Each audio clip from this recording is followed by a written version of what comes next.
Bienvenidas, bienvenidos a este conversatorio que organizamos desde Redas, ELA y CEDES para conversar un poco sobre las estrategias que están utilizando hoy los grupos que quieren obstaculizar el acceso a derechos reproductivos en la región, en particular en 3 países de la región. Me acompañan en este conversatorio 4 grandes ponentes, Maite Carstange de Argentina, Juan Marco Bagione de Argentina también, Susana Chávez de Perú y Gabriela Rondón de Brasil.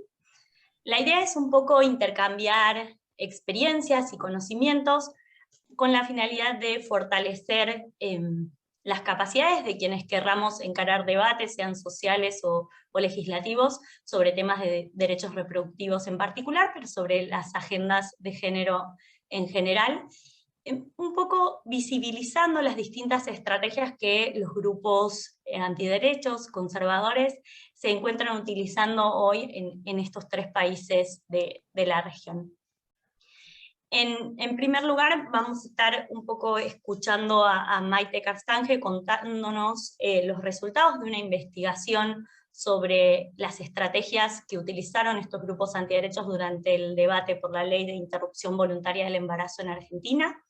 Juan Marco compartirá con nosotras algunas reflexiones sobre el trabajo que ha realizado en sus investigaciones, sobre las estrategias de estos grupos, y Susana y Gabriela nos estarán compartiendo sus reacciones a algunas preguntas disparadoras que presentaremos en un ratito.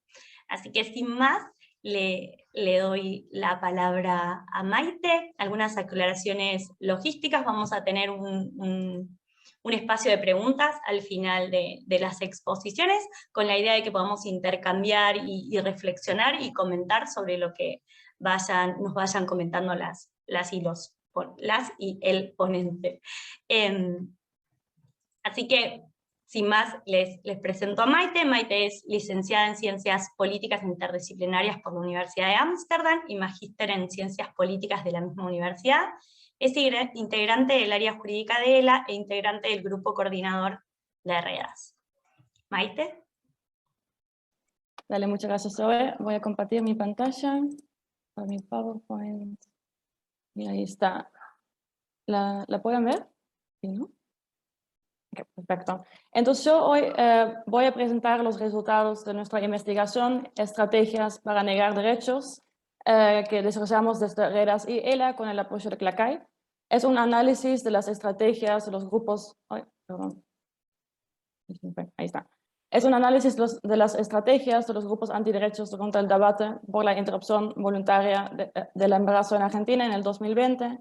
Y antes de arrancar con las estrategias, quiero darles algo de contexto también para las personas que están acá y que no son de Argentina, porque creo que también ayuda a entender mejor las estrategias de los grupos antiderechos durante el debate en Argentina. El 1 de marzo de 2020, el presidente Alberto Fernández anunció el envío de un proyecto de ley de legalización del aborto en un plazo de 10 días. Sin embargo, 2 días después se comunicó el primer caso de COVID-19 en Argentina. Y bueno, como sabemos, todo el mundo cambió y fue el 17 de noviembre cuando se envió finalmente a la Cámara de Diputados de la Nación un proyecto que buscaba despenalizar y legalizar el aborto durante las primeras 14 semanas de gestación. Paralelamente, el Poder Ejecutivo envió también un proyecto de ley de atención y cuidado integral de la salud durante el embarazo y la primera infancia, el llamado Plan de los 1000 días. Y así fue que Argentina inició por segunda vez un debate legislativo sobre la legalización del aborto. El debate anterior tuvo lugar en el 2018 y en 2020 la discusión se dio de manera mucho más rápida que en la experiencia de 2018. En el 2020 todo el debate tuvo lugar en diciembre, entonces en un mes. El 1 de diciembre se comenzó a discutir el proyecto en el plenario de comisiones de la Cámara de Diputados y durante 3 días 73 personas expertas a favor y en contra del proyecto expusieron sus argumentos. En nuestro documento van a encontrar también un análisis del perfil de las personas expertas en contra, que expusieron en contra del proyecto, tanto en el plenario de comisiones de la Cámara de Diputados como del Senado. El 10 de diciembre se debatió la legalización de la IVE por segunda vez en la Cámara de Diputados. Y después de una sesión maratónica de más de 20 horas, se aprobó el proyecto de ley de IVE con 131 votos a favor, 117 en contra y 6 abstenciones. Y 4 días después se comenzó a discutir el proyecto en el plenario de comisiones del Senado. Durante 3 días, 56 expertas y expertos a favor y en contra dieron sus visiones, y el 29 de diciembre el Senado debatió por segunda vez sobre la modificación normativa. Y después de una sesión de más de 12 horas se sancionó la ley de acceso a la interrupción voluntaria del embarazo con 38 votos a favor, 29 en contra y una abstención.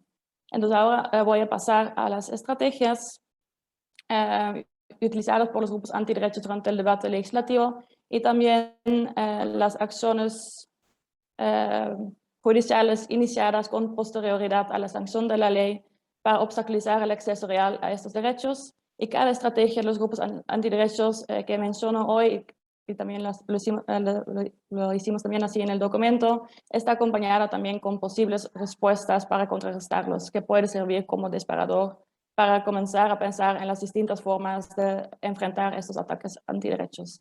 La primera estrategia que mencionamos en nuestro documento son los scratches y otras actividades para presionar a legisladoras y legisladores. Al comienzo del debate tuvieron lugar varios scratches en domicilios de diputadas y diputados que tenían una posición abiertamente a favor de la legalización. Sin embargo, Sin embargo, con la media sanción del proyecto de ley y giro del proyecto al Senado, los grupos antiderechos parecieron cambiar de estrategia e intercambiar los scratches en domicilios por otras actividades de presión, como scratches virtuales, envío de cartas a los domicilios también de legisladores y el uso de carteles en la vía pública con mensajes personalizados.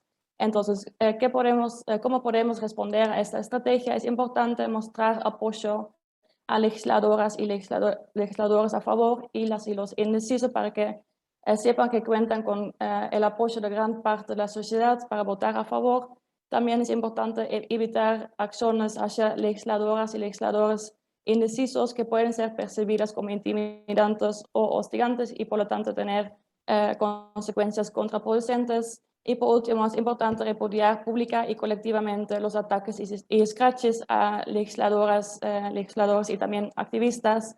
En Argentina, por ejemplo, varios actores políticos publicaron en sus redes sociales mensajes de repudio y de solidaridad como respuesta a los scratches en domicilios, y también desde la Cámara de Diputados se conformó un cuerpo de abogadas y abogadas para investigar los hechos y también para garantizar la libertad y la privacidad de los diputados. La segunda estrategia es el uso de las redes sociales para hacer campaña contra la legalización. En el debate del 2018, los grupos antiderechos construyeron una imagen fuerte utilizando el color celeste. Lograron además consolidar un estilo, un tono, un lema y un mensaje articulado que les sirvió de base para el debate en el 2020. En el debate en el 2020 siguieron usando mensajes para unir el concepto de aborto con conceptos negativos como muerte, tristeza, depresión y asesinato, y usaron para eso también hashtags como salvemos las dos vidas. Además, usaron también mensajes más nuevos, pero también coordinados, como la mayoría celeste y el debate es inoportuno y express, para deslegitimar el debate y todo el proceso. Y como ya señalé, también usaron sus redes sociales para identificar a legisladoras y legisladores a favor, en contra y también las y los indecisos. Entonces, ¿cómo podemos responder a esta estrategia? Es clave demostrar unidad en el colectivo por el derecho a decidir y mostrar dominancia en las redes sociales a través del uso de mensajes, ideas, colores, lemas, imágenes o hashtags preacordados. También tenemos la ventaja de tener la verdad a nuestro lado, entonces también podemos hacer uso de una amplia gama de información disponible, de fuentes confiables y con gran valor argumental para contrarrestar los mensajes tendenciosos y falsos. La tercera estrategia que mencionamos en nuestro documento son las actividades y campañas públicas en contra de la legalización del aborto. Los grupos antiderechos durante el debate manejaron una estrategia activa y constante de movilización y manifestación desde el comienzo del debate. El debate comenzó el 1 de diciembre y ya el 28 de noviembre tuvo lugar la Marcha Nacional por la Vida, con un total de 505 actividades y movilizaciones. Además, otra estrategia de incidencia en la vía pública que utilizaron fue el uso de carteles callejeros con mensajes falsos pero sonoros en contra del aborto, como los carteles verdes que ven ahí. Y no solamente los mensajes terribles generaron mucha indignación, sino también su diseño, ya que tenía el color verde de la campaña nacional por el aborto legal, seguro y gratuito. Entonces, ¿qué podemos hacer?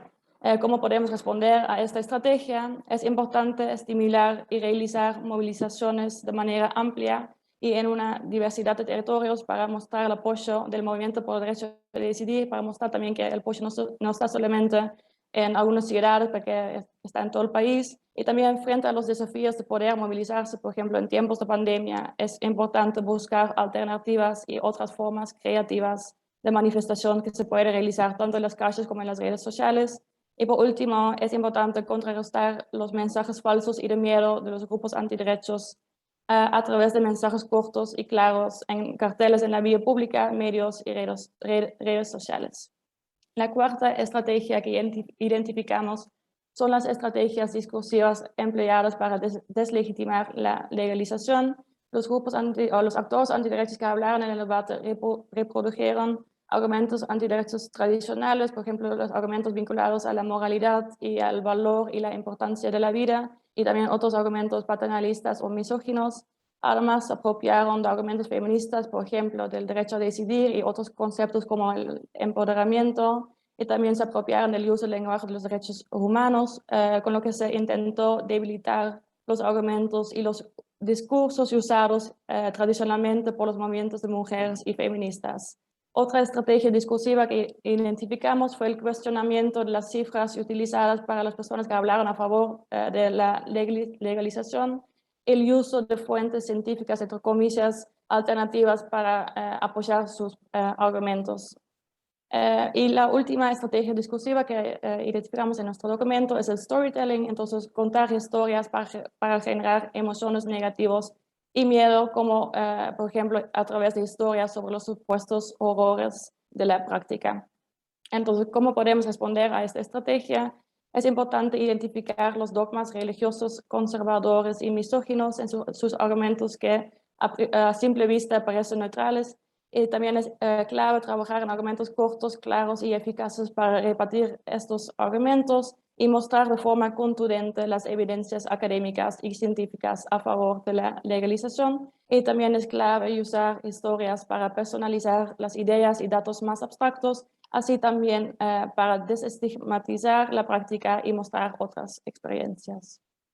La quinta estrategia que mencionamos en nuestro documento es el uso repetitivo de los argumentos negativos ganadores. Los llamamos ganadores porque son los argumentos que tuvieron más resonancia en las y los legisladores y otros actores clave de la sociedad y fueron además más difíciles de refutar por su carácter retorcido, hipócrita y confuso. Se hizo hincapié en los supuestos puntos débiles del proyecto, por ejemplo, la interpretación de las causales después de las 14 semanas y también la regulación, la objeción de conciencia y otros argumentos que repitieron mucho durante todo el debate fueron las muertes maternas por abortos inseguros no representan un gran número en Argentina, el aborto no soluciona los problemas sociales, el gobierno trata de imponer un debate expreso de un tema que divide al país y que no tiene prioridad. Es imprudente discutir la legalización del aborto en medio de una pandemia y el país no apoya la legalización del aborto, es un reclamo porteño, entonces que viene solamente de la ciudad de Buenos Aires y burgués. Entonces, ¿cómo podemos responder a esta estrategia?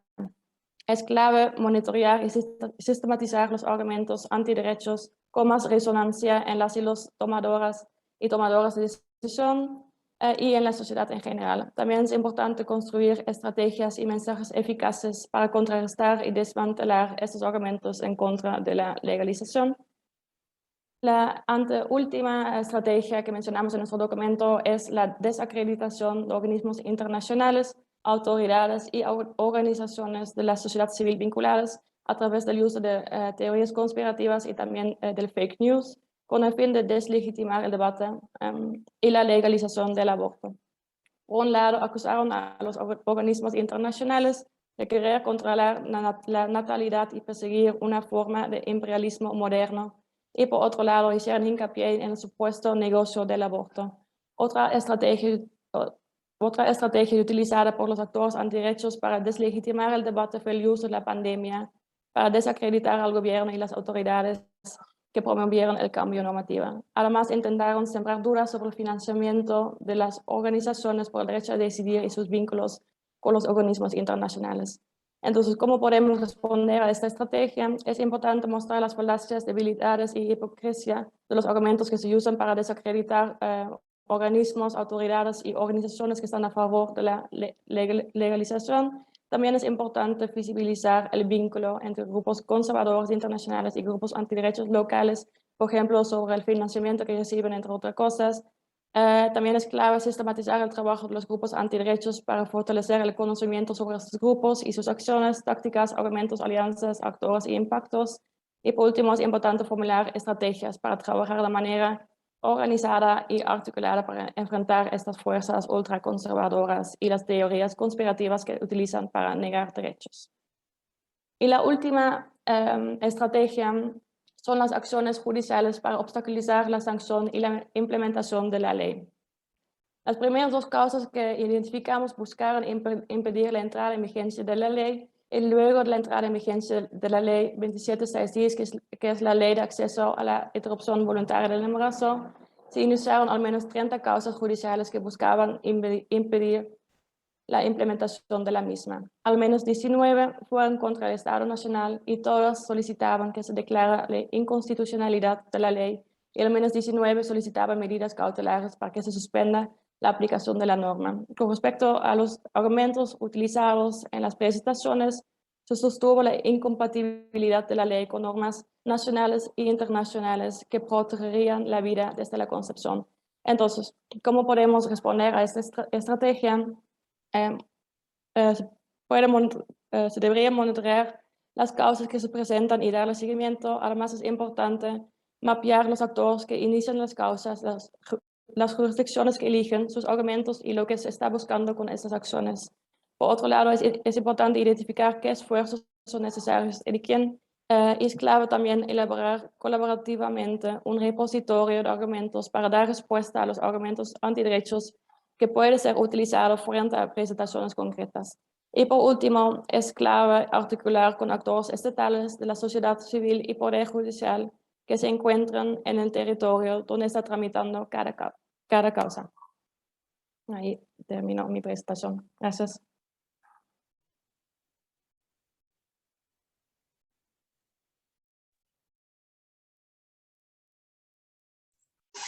Muchas gracias, Maite, por la presentación y muy contenta de poder presentarla. Mi nombre, no me presenté inicialmente, soy Verón, yo soy integrante del área jurídica de ELA junto a Maite y soy parte del grupo coordinador de redes también, y también parte de la investigación que presentaba Maite recién. Bueno, le voy a dar la palabra a Juan Marco para que nos cuente, como les decía, un poco sus reflexiones respecto de las agendas y las estrategias de los grupos antiderechos. Juan Marco, era mi tiempo para Maite. Juan Marco es doctor en Sociología, investigador del CONICET y profesor de la Universidad Nacional de Córdoba. Se especializa en el estudio de los vínculos entre religión y política y en las regulaciones legales sobre la sexualidad y reproducción. Juan Marco, te paso la palabra. Gracias, Zoe. Buenas tardes. Un gusto. Muchísimas gracias por la invitación, sobre todo a las autoras del texto, a Maite, Nadia y Zoe. Un gusto para mí compartir algunos minutos. Lo que yo voy a hacer, sobre todo, es... tuve la suerte de haber leído el texto con anticipación, porque me pidieron contribuir con un prólogo. Entonces lo que voy a hacer es tratar de compartirles ese prólogo, que es una lectura más cercana, gracias al haberlo tenido un tiempo antes del texto producido. Entonces, eso sería mi propuesta para estos minutos, y si quieren después abrimos un poco a otras preguntas o debates. Para mí, para todas, todos los que estamos aquí, no hay dudas que el tema y los debates y las discusiones en torno a la regulación legal del aborto son momentos cruciales para comprender la reactivación conservadora que se produce no solo en Argentina, sino en la región. O sea, como lo muestra el documento, como lo mostró Maite recién, el momento de debatir cómo vamos a regular los cuerpos, el momento de debatir sobre todo el aborto, es un momento que condensa décadas de activismo de distintos tipos en relación a un tema tan crucial como el aborto. Y es un momento en el cual el feminismo exitosamente logró correr los límites legales y éticos sobre la decisión de interrumpir un embarazo de maneras tales que no había sido pensado. O sea, este corrimiento de los límites legales y de los límites éticos, por supuesto, genera reacciones muy fuertes de los conservadurismos morales y religiosos, como no podía ser esperable de otra manera. Estamos, por un lado, al correr esos límites, estamos democratizando, estamos desjerarquizando el orden sexual, como estábamos acostumbrados a verlo inscripto en el derecho. Si uno mira con atención a veces a los sectores conservadores, parece importarle mucho menos las prácticas y mucho más el derecho. O sea, hay en los sectores conservadores una obsesión por el derecho como lugar de evangelización secular que se pone en evidencia en las fuertes reacciones que tienen esos momentos en que se debate el derecho. Parecen no ser las prácticas, parece que en esa cultura política católica conservadora, las prácticas, mientras no busquen desestabilizar la jerarquía sexual, parecen preocupar mucho menos que el derecho como orden simbólico, la función simbólica del derecho en la jerarquización de esas prácticas. Pero por otro lado también, por momentos, y la escuchamos a Maite y lo hemos protagonizado todos y todas, seguramente que estamos en este Zoom, por momentos pareciera que las reformas vinculadas a la legalización de derecho tensionan algo más, tensionan la construcción de un mundo social, tensionan las certezas, tensionan la sensación de verdades indiscutibles. Y al desbaratarse esta idea de una moral universal, digamos, al ponerse en tensión ese presupuesto de una moralidad universal, parece que se cae para algunos sectores un andamiaje de reglas que sostiene formas resguardadas de habitar el mundo. Hay algo muy vital que estamos tocando también cuando tocamos la universalidad de estas verdades indiscutibles. La democratización, o lo que nosotras vemos como democratización de un orden sexual, para muchos puede implicar una intemperie, una vida traducida en amenazas que deben resistirse y que de algún modo permiten entender la virulencia de las reacciones conservadoras. Hago esta introducción para pensar que en el conservadurismo moral y religioso se juegan muchas cosas. Se juega, por supuesto, un paradigma moral, normativo, una jerarquía, un poder eclesial, pero también se juegan las maneras en que muchos y muchas habitan el mundo social con esa jerarquía sexual que estamos desmantelando, esa intemperie que parece a veces estamos provocando en algunos sectores y sectoras. Perdón, en algunos sectores. Y sin entrar en profundidad en la intensidad de las reacciones, algo de lo que Maite explicitó y algo de lo que vemos en el documento de trabajo que nos proponen o que estamos presentando hoy, se pueden observar en ciertas estrategias, en ciertos procesos que, como dije al principio, condensan décadas de activismo conservador. Insisto, debatir la forma de regular el cuerpo sexuado no es novedoso. Probablemente lo novedoso sea lo que los feminismos nos trajeron, en este caso, en el debate sobre el aborto. Y retomando algunos de los puntos que planteó Maite, me gustaría resaltar 4 o 5 aspectos que propuso recién Maite en su presentación y que obviamente están también condensados en la publicación que se está presentando hoy. Por un lado, el documento deja claro que se ha producido algo que podríamos llamar una profesionalización del activismo conservador.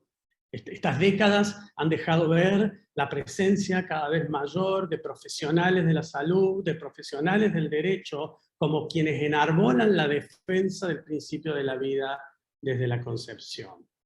Una profesionalización que nos trae muchos desafíos, algunos los planteó Maite en relación a las contraestrategias, pero que para mí trae dos desafíos que solo voy a enumerar. Por un lado, un desafío que me viene obsesionando de cuando tenía pelo, como decíamos recién con Susana, que es la laicidad como sistema, como aspiración normativa no nos alcanza como estrategia para resistir a los conservadurismos morales. Aprendieron a usar la democracia y la laicidad en sus propias prácticas y estrategias. Entonces, ese es un desafío fuerte. Esto no significa, y perdón quienes ya me han escuchado, esto no significa que la laicidad no es valiosa. Esto significa que la laicidad nos permite iluminar una parte del problema. Me atrevo a decir la parte menos poderosa del activismo conservador. Y el otro tema que nos trae, que nos desafía, es la capacidad que tienen estos conservadurismos para movilizar no solo la religión como estamos acostumbrados y acostumbradas, sino para movilizar el derecho y para movilizar el conocimiento científico.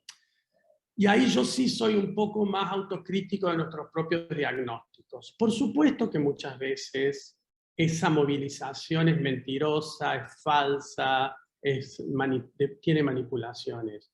Pero muchas veces la manipulación de los sectores, perdón, la movilización que hacen los sectores conservadores del conocimiento científico y del derecho son movilizaciones que no se pueden categorizar tan fácilmente como verdad o mentira.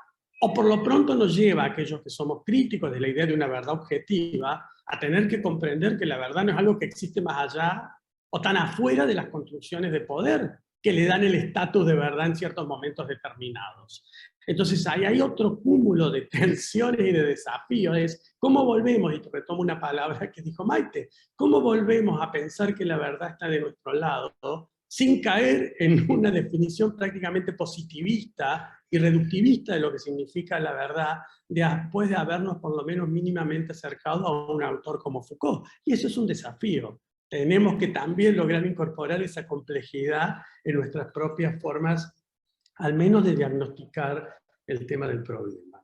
El otro punto que quiero referir es, y yo creo que lo planteó muy bien Maite, y lo plantea excelentemente el documento, que es contrario a lo que acabo de decir, es la fragilización del sistema democrático al que dan lugar la accionar de estos grupos. Lo que acabo de decir no significa que no se fragilice el sistema democrático. Muchos autores y autoras usan el concepto de desdemocratización para observar esos procesos que desde adentro de las reglas del propio juego democrático limitan la democracia como sistema. Ese es el dilema fuerte, es de con las propias reglas del juego democrático limitar la democracia como sistema.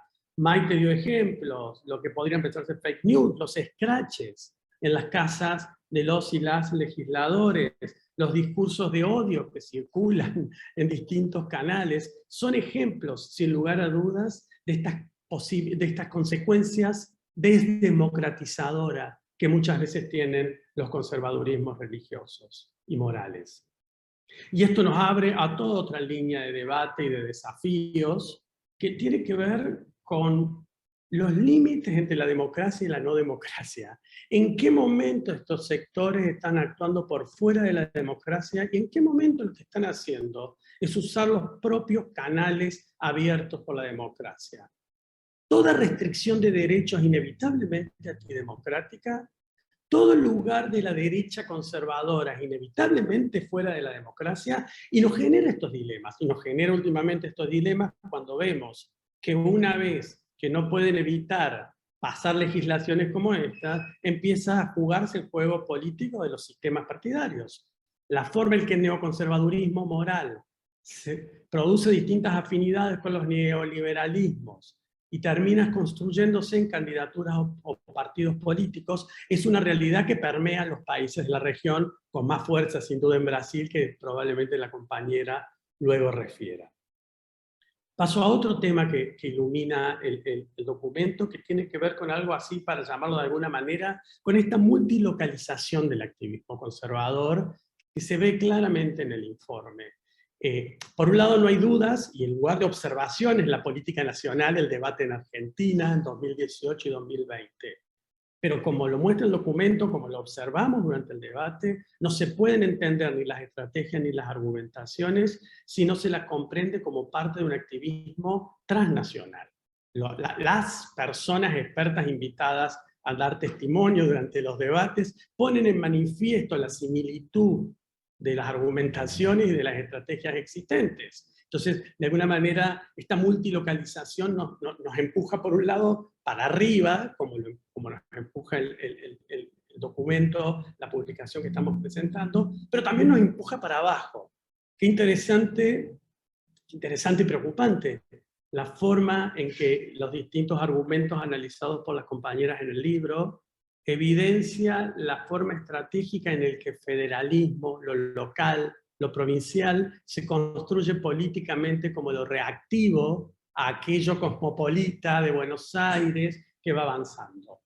Y por supuesto que es una construcción que tiene muchas aristas de ficciones, pero también es una construcción que recoge tensiones existentes en la historia institucional de nuestro país, que sin duda emergen con ciertas fortalezas y que se vuelven luego políticas más allá del tema del aborto, digamos. Y finalmente el último punto, y después cierro con 2 menciones nomás, el último punto que me parece importante al menos nombrar, que ya fue desarrollado, es esta capacidad de adaptación que tiene el activismo conservador. O sea, una vez que, digo, si uno piensa, a mí me gusta pensarlo más históricamente, al principio lo que hacían era tratar de evitar que el tema aborto entre a la esfera pública. Si hay poder, si no hay poder mayor, el poder mayor es tener la hegemonía para que ciertos temas no se discutan. Una vez que esa hegemonía no pudo sostenerse, el intento es evitar que las reformas legales se produzcan. Una vez que esas reformas legales se producen, la judicialización, como presentó Maite, una judicialización estratégica, un mimetismo con las mismas prácticas y estrategias utilizadas por los feminismos, se pone automáticamente en funcionamiento. Ya Maite comentó la cantidad de casos que se activan frente a la aprobación que tuvo lugar en el 2020 de la Ley 27.610. Y otra vez, esto muestra la capacidad de adaptación y la habilidad para la utilización de ciertos canales democráticos. Cierro solamente con 2 cuestiones, porque se me está acabando el tiempo. Quiero rescatar este esfuerzo de pensar contra estrategias, este esfuerzo que no es solo una publicación que trata de identificar qué están haciendo la oposición, sino también qué debemos, qué podemos, qué hicimos de nuestros lados. Y esto me parece súper importante, porque muchas veces los estudios sobre los conservadurismos religiosos ponemos tan cerca la lupa para entender el fenómeno que los magnificamos un poco, que los volvemos casi más poderosos de sus capacidades de articulación. Entonces me parece que el documento ofrezca contraestrategias, que nos haga reflexionar sobre aquellos lugares donde son evidentemente más débiles, más permeables sus narraciones y argumentos, me parece un logro. Y el último punto es también, y aprovecho para hacerlo más extensivo, reconocer el papel que las organizaciones feministas han tenido en la producción de conocimientos sobre los conservadurismos morales y religiosos.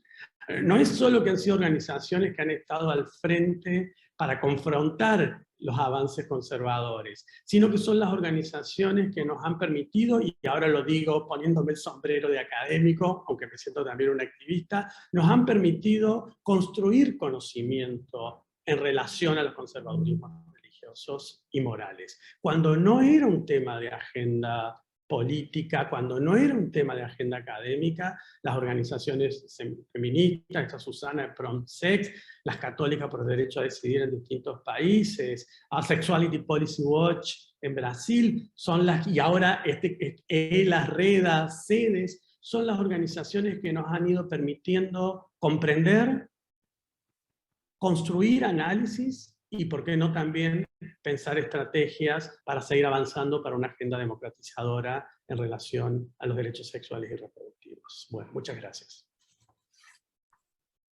Muchas gracias, Juan Marco, por el tiempo. Me quedé pensando en esto que decías de algo ganado es no llevar el debate de aborto al ámbito público, y recuerdo que en la primera discusión en el año 2018 sobre aborto en el Congreso, por un lado, bueno, la tristeza de que el proyecto no se haya avanzado, pero también desde el lado de quienes estaban en contra, también fue una pérdida, ¿no? En términos de toda esa discusión, la visibilización de argumentos. De alguna manera se llevó al ámbito público una discusión, argumentos que venían de alguna manera sosteniendo ocultos. Así que gracias por el aporte y espero que después podamos... Sí. O incluso antes, la veo a Marta Rosenberg, entonces no puedo dejar de decirlo. En el momento que eran consideradas las invasoras extranjerizantes, trayendo demandas que nada tenían que ver con nuestros países, de enemigas externas a enemigas internas. Digo, esa movilización, ese cambio también en la construcción fue una cosa muy significativa. Perdón, era que vi la cara de Marta y no podía sino hacer un comentario. Y bueno, y espero que al final tengamos unos minutos para intercambio y que todos puedan compartir sus sensaciones y preguntas. Bueno, le voy a pasar la palabra ahora a nuestras expertas invitadas. Primero le voy a pasar la palabra a Susana Chávez. Susana es obstetra, maestra en salud pública con entrenamiento en políticas públicas, fundadora de PROMSEX, Centro de Promoción y Defensa de los Derechos Sexuales y Reproductivos, y secretaria ejecutiva del Consorcio Latinoamericano contra el Aborto Inseguro, CLACAI. Habíamos armado algunas preguntas disparadoras para la presentación de Susana, y refiere a cómo ves el avance de los movimientos antiderechos sobre la agenda de género en tu país, en Perú, y en tu opinión, ¿cuáles son las estrategias más efectivas para contrarrestar el avance de estos grupos? Te dejo, Susana, la palabra. Muchas gracias, Zoe. Muchas gracias a Redas por esta invitación. En realidad, hace tiempo que no estaba hablando de Perú, sino estaba hablando más de la región, entonces esta ha sido una oportunidad para dar la vuelta y pensar un poco más en nuestras cosas cotidianas. Y creo que el enmarque que hace Juan Marco ayuda muchísimo y creo que coincide con algunas cosas y aterrizar algunos aspectos que él ha abordado. Yo tengo una presentación, voy a tratar de ceñirme al tiempo, por favor, pero me avisan. No sé si se puede ver. Sí. ¿Sí? ¿Se ve? Sí. Perfecto. Pero creo que no ha pasado a... Ya, ok. Entonces, es difícil ahora hablar de los grupos de oposición también sin referirnos a la pandemia, porque este es un escenario que definitivamente nos coloca sobre una situación, digamos, complicada. Y lo que sí quiero señalar acá, y algo que probablemente nos dicen algo de Argentina, es que en el caso de Perú, la crisis es un estado natural. O sea, nosotros es muy complicado, no, digamos, referirnos al tema de la democracia y el contexto sin señalar que vivimos en una situación de crisis, a tal punto que ya no tenemos 5 presidentes procesados, sino 6 presidentes procesados, y casi todos ellos en la cárcel. O sea, no tenemos un antecedente democrático decente, a no ser por el último presidente que llegó vía el Congreso, pero hacia atrás es como si no tuviésemos historia democrática y hemos perdido muchísimo.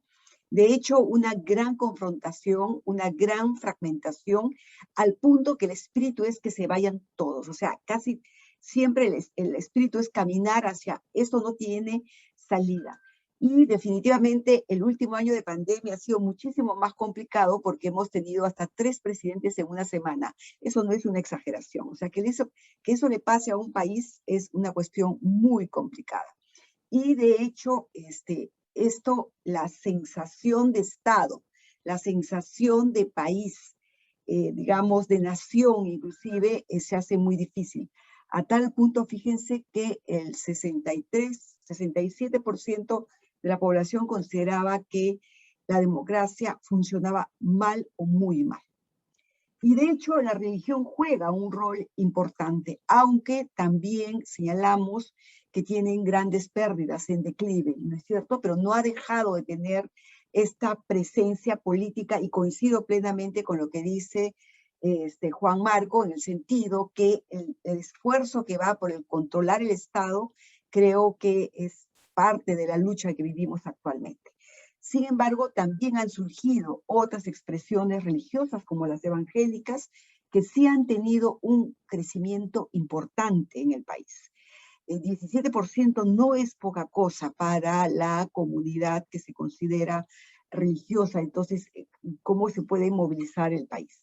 Y además esto tiene a su vez un impacto muy fuerte respecto, por ejemplo, a cómo se ha trasladado la política pública. Que solamente el 9% haya sentido, digamos, recibido la enseñanza en temas de la educación sexual nos dice bastante para ver cómo es que llegamos a esta situación. De hecho, este es un ejemplo de lo que ha pasado con la comunidad evangélica y algo que yo quería justamente trasladar la experiencia nacional y que ha sido transportada. Y ese es parte de este proceso transnacionalizado que nos hablaba Juan Marco, y nosotros tenemos un producto. Y ese producto es No te metas con mis hijos, que logró tener un impacto muy fuerte. Y se basa, si uno cuando analiza esta campaña, uno puede encontrar 3 elementos claves. La gestión del miedo, en tanto en lo individual y lo colectivo, y creo que no hay mayor miedo, es qué le pasa a tus hijos. Que tus hijos puedan ser infelices, que tus hijos puedan ser llevados por mal camino, y más aún cuando tienes un país y un Estado que no te ofrece seguridad. El segundo elemento es que es esta estigmatización discursiva del género en el espacio educativo. Se eligió muy bien, ese es el espacio en el cual se va a desarrollar. Y un tercer punto con que cierra este proceso, por eso me parece tan importante lo que habla Juan Marco en este asunto de que comenzar a comprender mejor esta lógica, es esta nueva definición, inclusive, la cual ha sido muy difícil sacar y se ha enclavado, que es el concepto de la ideología de género. De hecho, esto tiene a su vez una audiencia movilizadora, que son los padres y madres. Entonces, esta cosa, porque son a ellos a que se les ha interpelado, a ellos que les ha dicho la escuela se ha convertido en un espacio inseguro para tus hijos. Y en un país donde todavía la educación se constituye en un tema fundamental, ya nos imaginaremos cómo pasa por esto. Y además, en una escuela que estaba en una profunda crisis, huelga de los maestros, amenaza de la pérdida escolar, el deterioro real. Efectivamente, hay un deterioro en la educación, hay estudios que te señalan que en los 10, 20 últimos años, cómo hemos perdido esta capacidad de cambio por la educación, pero también este marketing perverso de lo comercial que ha constituido los servicios fundamentales. Y definitivamente lo que significa que tener educación básica no te cambia la vida para nada. Entonces, esto sí se amarró muy bien a aquellos elementos que sí se lograron colocar, como por ejemplo la igualdad de género. En el país nosotros tenemos muchísima normatividad sobre la igualdad de género. Dentro de nuestras aspiraciones ciudadanas incorporamos la igualdad de género. Sin embargo, este ha sido un boomerang muy fuerte para retroceder y entonces hablar de esta deslegitimación de avances en la igualdad. Y de hecho, que si bien es cierto, hay un reconocimiento, hay una conciencia de que las mujeres ejercen menos derechos reales y que los estados, digamos, tienen obligaciones y además hay políticas, en ese contexto se ha logrado retroceder. Entonces, y a pesar de que sí, uno cuando levanta definitivamente hay una mayor valoración a la autonomía, hay una mayor valoración y a la tolerancia de la diversidad sexual, por lo menos en los sectores urbanos, pero en ese contexto, miren cómo nosotros disminuimos cuestiones tan elementales. Entonces, esta campaña, porque es la que yo quiero explicar, porque nosotros no hemos tenido la oportunidad de tener un debate sobre aborto, pero sí sobre este tema. Entonces, definitivamente se ha llevado, por un lado, a estigmatizar la diversidad sexual, así ha estado muy orientado a cuestionar bases de la educación sexual, digamos, el tema de este concepto básico de sexo, género e identidad, y al plantear, por ejemplo, como alternativa que la educación sexual no debe darse en las escuelas, que la educación sexual es una tarea de la familia, de los padres, de las madres, las que tienen que decidir. Este concepto del sexo biológico como determinante absoluto, más bien para reforzar el tema de los roles, las mujeres al cuidado de los hijos, y sobre todo esto se agudizó mucho con la pandemia, o hablar de un solo tipo de familia y por supuesto toda una normativa que te plantea matrimonio, convivencia, unión civil solamente entre hombres y mujeres. Y yo coincido, acá no se trata cómo es la práctica, cómo la gente vive en realidad, sino la normatividad, que es lo que plantea. Y la actividad sexual dentro del matrimonio, que esto tiene como su principal correlato la, digamos, falta de acceso a métodos anticonceptivos para los y las adolescentes. Entonces, definitivamente su estrategia ha estado muy orientada a un cambio del discurso. Hemos pasado del discurso religioso al ciudadano a usar efectivamente conceptos de derechos humanos, a usar datos y además a hablar de política pública. Ese es un cambio enorme que se ha tenido. Yo no discuto hace años con ningún cura. Discuto con gente que, médicos, médicas, profesionales, cientistas, abogados, abogadas, qué sé yo. Hay un cambio del rol evangelizador al activismo político. O sea, estas personas que se dedicaban, digamos, a hacer temas de creencia en Dios, ahora hacen incidencia, rendición de cuentas, que el ministerio no está cumpliendo. Hay una intersección entre lo pastoral y la política pública. El tema de la protección del concebido, el fortalecimiento de la familia son elementos que se han ido como colocándose como sentidos comunes, ¿no? Y la incorporación de nuevos actores en sociedad civil, nuevas organizaciones, Padres en Acción, por ejemplo. Así se llaman, la organización se llama Padres en Acción, que representan supuestamente a los padres, familias reales, o aquellos, un uso más común que es el político pro vidas. Entonces, de hecho, eso hemos encontrado que también no han tenido ningún problema en articular agendas entre las distintas iglesias, entre las distintas religiones, teniendo como eje común contra el aborto y el tema de la familia. Entonces, parte de las manifestaciones masivas son estos porque además tuvieron la ventaja de una audiencia cautiva, personas de iglesias y además colegios. Entonces, entre este conservadurismo y estas nuevas narrativas de oposición, de hecho, la pandemia es un escenario que ha reducido y ha transformado la agenda de los derechos sexuales y reproductivos. Hay un impacto del confinamiento, efectivamente, de las mujeres, de las personas LGTBI. Hay un desmantelamiento de la política pública y las obligaciones al derivar todos los recursos a enfrentar la pandemia, y hay acusaciones a Naciones Unidas o OMS de usar la pandemia o para incrementar los abortos. La expansión y presencia de un discurso nacionalista pro vida, a pesar de ser un concepto norteamericano que se coloca como nacional, la construcción de una teoría conspirativa internacional del aborto como esta combinación de comunismo, feminismo, chavismo y un término muy nuestro que es el terruqueo. Es decir, a todo se acusan de ser terrorista.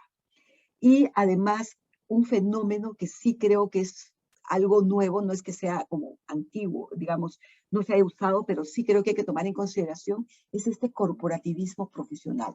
Mi campo profesional, yo defiendo la carrera, y eso significa que yo no trato ni con los médicos, ni los médicos tratan con las obstetras, etcétera, etcétera, y van generándose campos de poder donde todos se disputan el cuerpo de las mujeres. Y por supuesto, que ya mencionó, que es la judicialización de los derechos. Esto de alguna manera es como el día a día que se vive en cuanto a estas manifestaciones. Las redes sociales han jugado un rol, la politización también del derecho a decidir de las mujeres en el sentido más negativo, por señalarlo de algún modo, a decir, nuevas vertientes de supuestamente feministas, pero que no tienen nada de feministas, por ejemplo, que muestran también un factor bien complicado. ¿Cuáles han sido nuestras respuestas y un poco lo que hemos aprendido? De hecho, está cómo seguimos basándonos en evidencia, la defensa de la política pública. Hay que seguir con esta interpretación garantista de los derechos humanos. El monitoreo, para nosotros ha sido fundamental contar con un sistema de monitoreo basado en indicadores corroborables que den muestra de la afectación.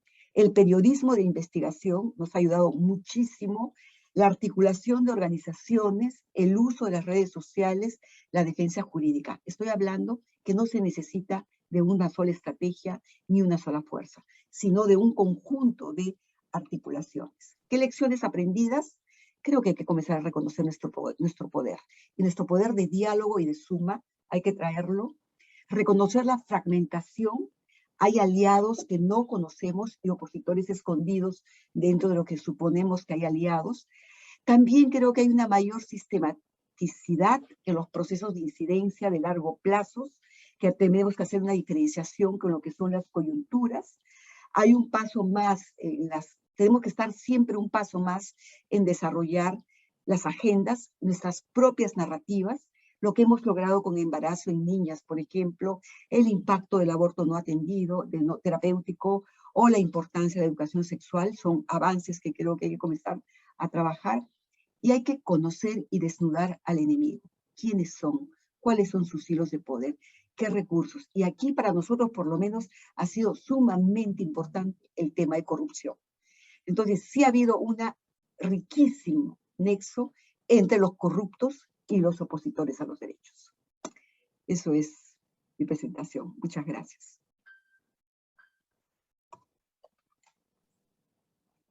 Muchas gracias, Susana. Me quedé pensando en esto que mencionabas sobre la intersección entre lo pastoral y las políticas públicas. En Argentina, durante el debate, uno de los principales argumentos que se sostenían era ¿por qué aprobar el aborto si, digamos, como única respuesta a las mujeres? ¿Por qué no se aprueban políticas públicas que garanticen que las mujeres puedan sostener sus embarazos? Y en ese sentido, una de las estrategias, esto más a nivel institucional, estatal, que se generaron para dar respuesta a ese tipo de argumento, un poco previendo ese argumento, fue presentar junto con la ley de interrupción voluntaria del embarazo, una ley que creaba el plan de los 1000 días, como para dar respuesta también a esa demanda y contrarrestar, o de alguna manera limitar el impacto que podía tener ese tipo de argumentos en el debate, y fue una estrategia interesante como para traer en esa conversación. Muchas gracias por tu presentación, súper interesante conocer la experiencia de Perú. Y le voy a pasar la palabra entonces a Gabriela Rondón. Gabriela es codirectora de ANIS, el Instituto de Bioética en Brasil, es también abogada, doctora en Derecho y profesora, participa de la coordinación de la Clínica de Derechos Humanos y Derechos Sexuales Reproductivos de la Universidad de Brasilia, y a Gabriela también le enviamos algunas preguntas disparadoras para organizar su presentación, que son, de nuevo, ¿cómo ves el avance de los movimientos antiderechos sobre la agenda de género en tu país? Y en tu opinión, ¿cuáles son las estrategias más efectivas para contrarrestar el avance de estos grupos? Gabriela, te doy la palabra. Muchas gracias, Zoe. Muchas gracias a las colegas de Redas. Es un gusto estar acá. Y creo que en muchos aspectos las presentaciones se parecen, ¿no? Hay muchas conexiones porque además estamos enfrentando a un enemigo transnacional, ¿no? Pero igual voy a presentar algunas cosas que pasaron en estos últimos 2 años con Bolsonaro en poder, que son críticas, pero a la vez cómo estamos contestando, ¿no? Entonces también tengo una presentación. Voy a compartir mi pantalla.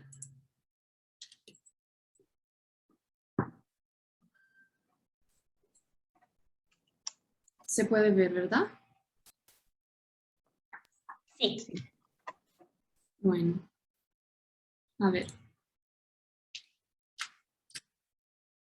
Entonces acá sí, aborto en Brasil, respuestas a la ola antigénero. Voy muy rápidamente por esta presentación inicial, solo para tener el encuadre, ¿no? Que estamos en gobierno Bolsonaro y creo que esta imagen es bastante representativa de quién es Bolsonaro. Eso fue en la Marcha por Jesús de 2019 y este es el presidente. No es por otra razón que se ha llamado de Trump de los trópicos, ¿no? Una mezcla de neoliberalismo con casi fascismo claramente, en fin, con utilización de discursos religiosos para alabancar sus bases.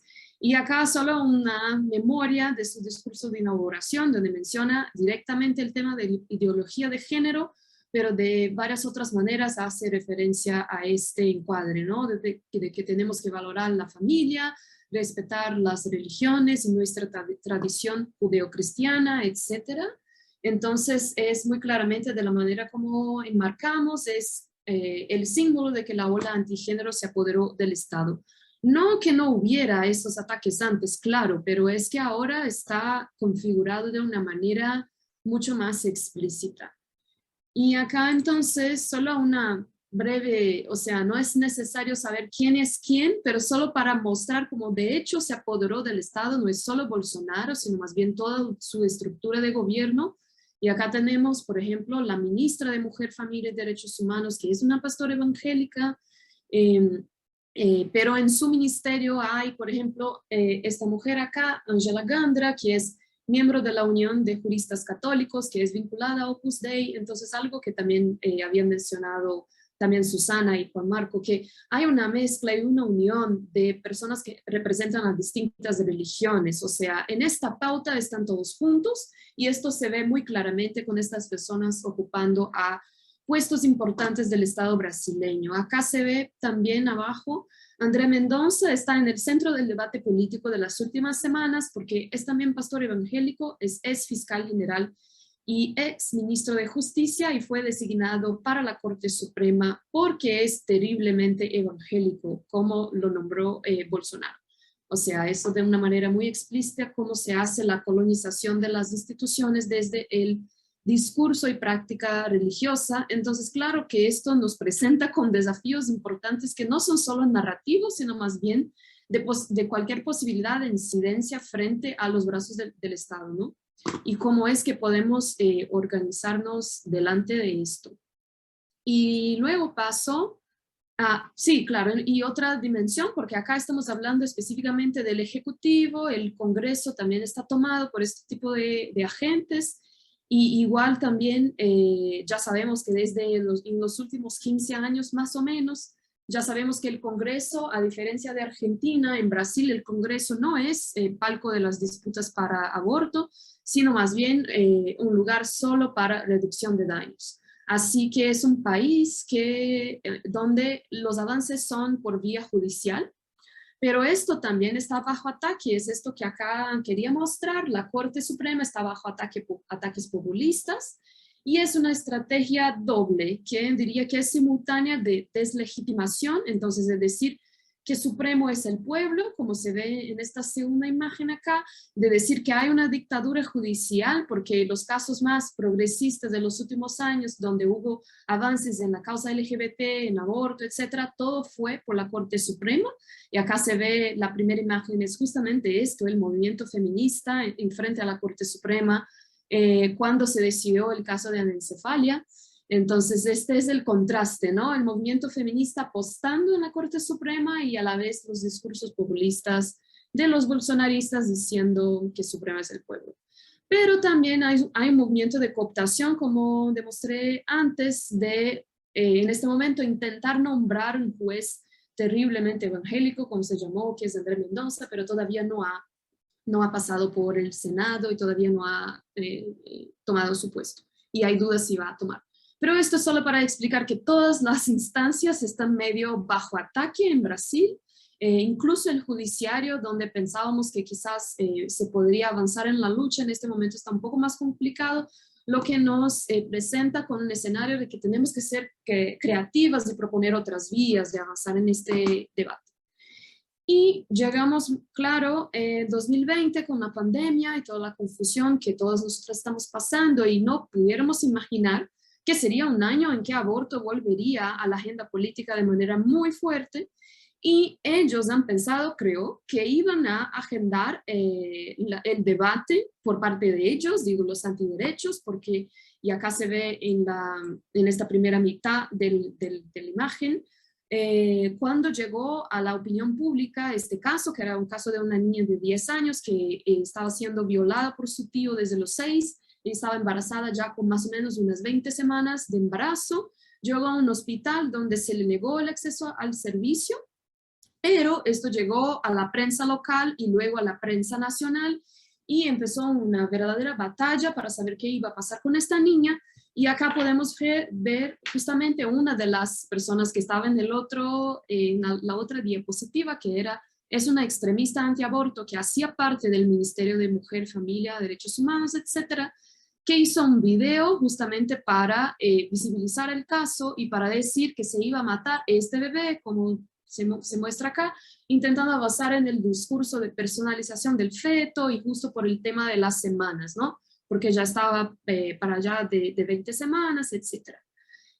Lo que pasó es que después de se haber judicializado el caso, y el movimiento feminista estuvo muy vinculado a la judicialización de este caso, se autorizó el aborto, aunque estuviera con 22 semanas ya, pero la niña tuvo que trasladarse a otro estado para hacerse el aborto, y acá se ve la multitud de gente que estuvo rezando enfrente al hospital. Creo que esto fue más o menos conocido, y ellos, a la vez que estaban rezando, estaban también insultando al equipo médico, y creo que en un contexto de gobierno Bolsonaro pensaban que la narrativa ganadora de este momento sería justamente el tema de salvar las dos vidas, como dice Sarah Winter acá abajo, de hacer el feto como el personaje principal, y que esas narrativas fueran, o sea, las más preponderantes en el debate público. Y acá al lado podemos ver qué hizo entonces el movimiento feminista.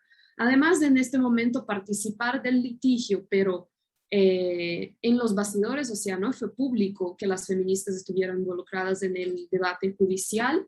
Además de esto, claro que el movimiento feminista también fue a la puerta del hospital, pero de manera así como para proteger el hospital y proteger a la niña, no para entrar en disputa abierta con los religiosos, y esto fue un poco de lo que salió en las redes sociales luego que el caso empezó. Acá dice embarazo a los 10 mata, y eso fue trending topics por varios días, fue muy importante este tipo de mensaje. Y acá se ve también yo a los 10 años. Entonces, para intentar traer al centro del debate la niña de 10 años, no el feto o el embarazo de 20 no sé cuántas semanas, y hablar justamente del tema de que era ella la víctima y que se tenía que proteger. Y eso fue muy, muy, muy efectivo. De hecho, el caso estuvo en el centro del debate político en Brasil por unas 3 semanas más o menos. Acá se ve en la portada de las revistas más importantes del país, incluso esta, la primera, que es más o menos de centro derecha, ahora un poco más liberal, pero no es para nada una revista que considerábamos aliada antes.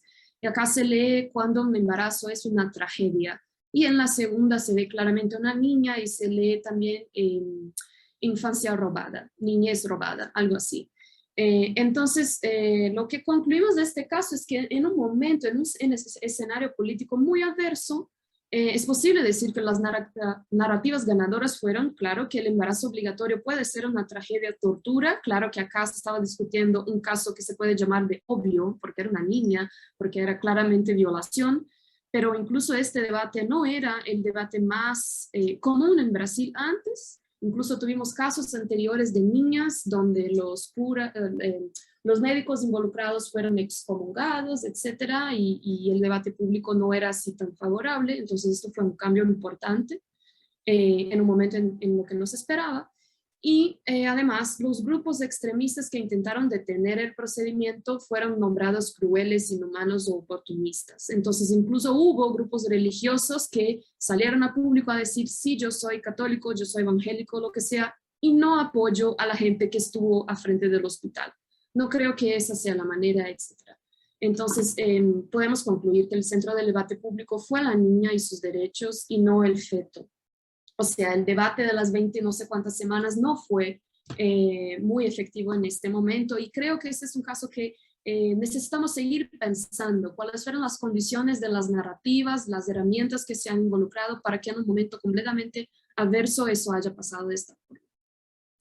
Y solo para hablar de otro tema que llamamos una estrategia de resiliencia creativa, justo considerando todo lo anterior, que es difícil seguir avanzando en el debate en la Suprema Corte, aunque tengamos un caso constitucional para despenalizar el aborto y tengamos muchos ministros de la Corte que sean a favor, sabemos que eso no se va a pautar ahora. Sabemos que el Ejecutivo es perdido completamente, el Congreso no se puede contar. ¿Qué podemos hacer para avanzar? Y acá lo que cambiamos fue justamente cambiar la comprensión de qué es una estrategia de alto impacto.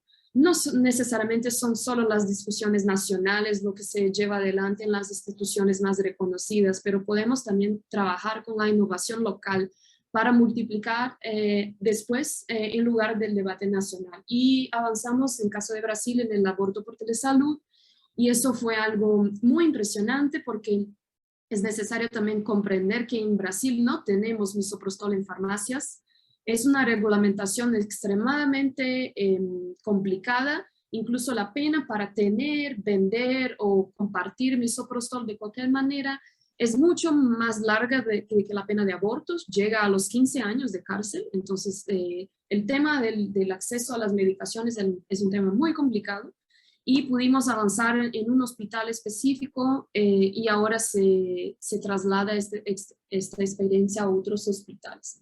Claro que está bajo ataque ya, claro, porque como ya mencioné, tenemos agentes antiaborto en posiciones clave en el Estado que han iniciado el ataque al aborto por telesalud, lo que podemos llamar, que están utilizando en este momento la secularización estratégica, ¿no? Aunque sean actores que sí reclaman un discurso religioso a momentos, en este momento para este ataque en contra del aborto por telesalud están diciendo que están protegiendo a las mujeres porque el aborto con medicamentos fuera del hospital es extremadamente riesgoso, hay hemorragias, las mujeres mueren, etcétera. Y están, claro, utilizando retórica científica sin uso real de evidencia científica. Es algo, una estrategia que ya sabemos que es también común, se está utilizando acá. Y a la vez también mezclan esas estrategias de secularización estratégica con una estrategia que es nacionalista y tiene también un fondo religioso, que es de decir que están protegiendo la soberanía del Estado brasileño. Entonces, que no importa la OMS, no importa las evidencias de otros países que han implementado la telemedicina, la telesalud, importa la soberanía del Estado brasileño. Y eso ha sido el Ministerio de Salud que ha dicho que no va a seguir las evidencias, en fin. Y claro, han judicializado en contra de esta nueva forma de cuidado, han judicializado en contra del Ministerio de Salud y en contra del hospital, y hemos decidido hasta el momento que no vamos, que vamos a avanzar a las narrativas positivas, porque era lo más efectivo para no dejar que ellos ganen el agendamiento político de este tema. Justamente porque a pesar de todos los ataques, el servicio sigue activo, no se ha cerrado el servicio y los profesionales siguen actuando. Entonces, y es importante decir que el litigio que ellos han empezado en contra de la telesalud, en ese momento las decisiones preliminares han reconocido que el aborto a distancia es seguro, con base en los argumentos de los amici curiae feministas hasta acá. Entonces estamos ganando a pesar de todo. Y acá solo por fin las narrativas positivas que hemos decidido avanzar. O sea, en vez de contestar directamente, decir, no, no es verdad que el aborto por telesalud es riesgoso, no es verdad que el medicamento sea riesgoso, etcétera, decidimos avanzar con narrativas por nosotras mismas, y acá se lee varias que han salido en los periódicos nacionales, cómo funciona el primer programa de aborto legal a distancia en Brasil, o entonces servicio de aborto legal por telemedicina es creado en Brasil, es 100% eficaz. Y es interesante mencionar que ha salido en una revista para adolescentes, que no es para nada politizada ni nada, es una revista de moda, esas cosas, pero en fin, ha salido ahí también para ampliar hasta dónde va este debate, y etcétera. O sea, estamos intentando enmarcar desde nuestra mirada y no tanto estar a todo el momento contestando los ataques, pero es un caso todavía en seguimiento y necesitamos seguir peleando. Es esto por el momento, gracias.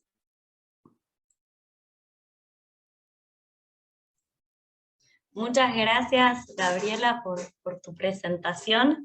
Me anoté varias cosas que pensaba mientras te escuchaba. Una vinculada al tema de las narrativas y las niñas.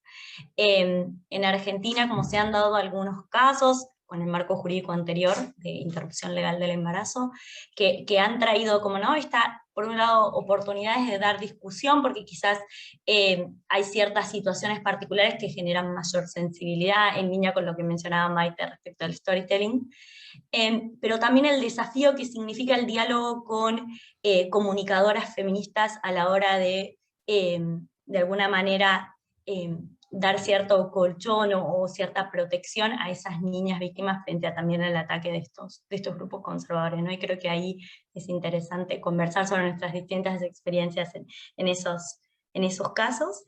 También pensaba en esto escuchándola a Susana y a vos, en esto de la pandemia, por un lado, como un obstáculo, pero también la pandemia como una oportunidad para abrir el fuego a la discusión del aborto, en particular, bueno, el aborto por tercera, el aborto autónomo, que me parece interesante, que es como un nuevo escenario que nos trae la pandemia en ese sentido.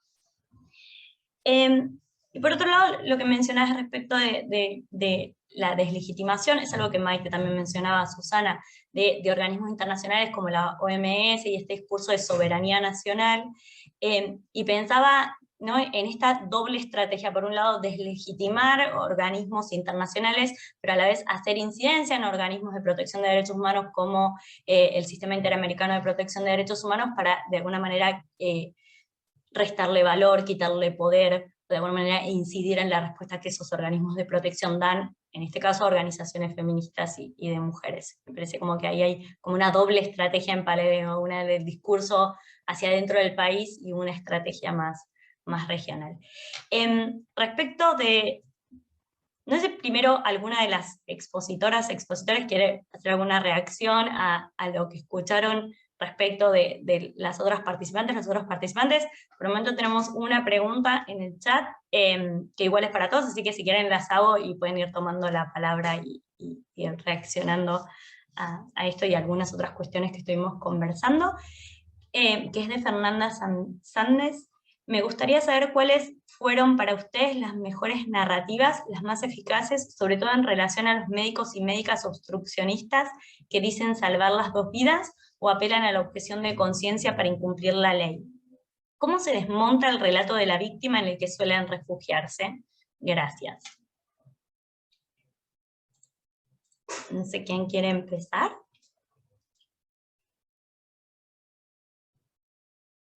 Si quieres yo, a ver.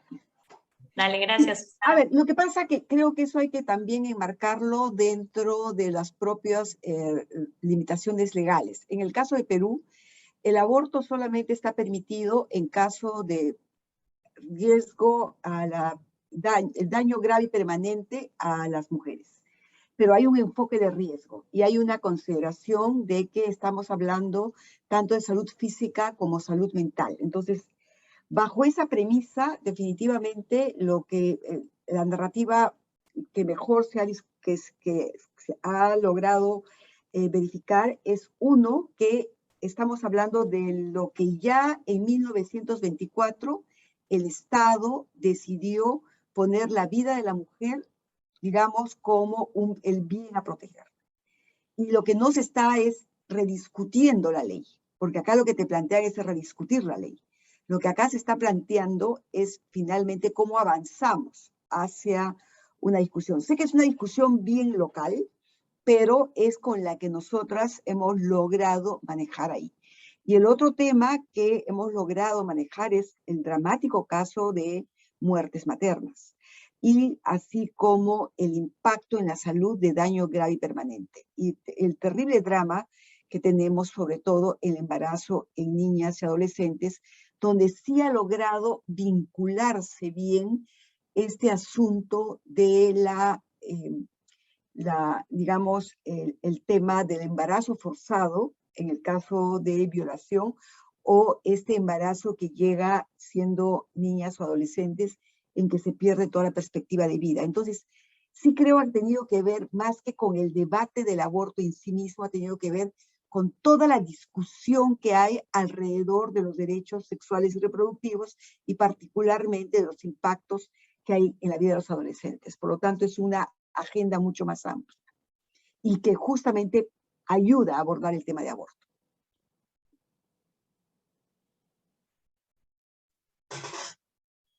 Dale, Tomás.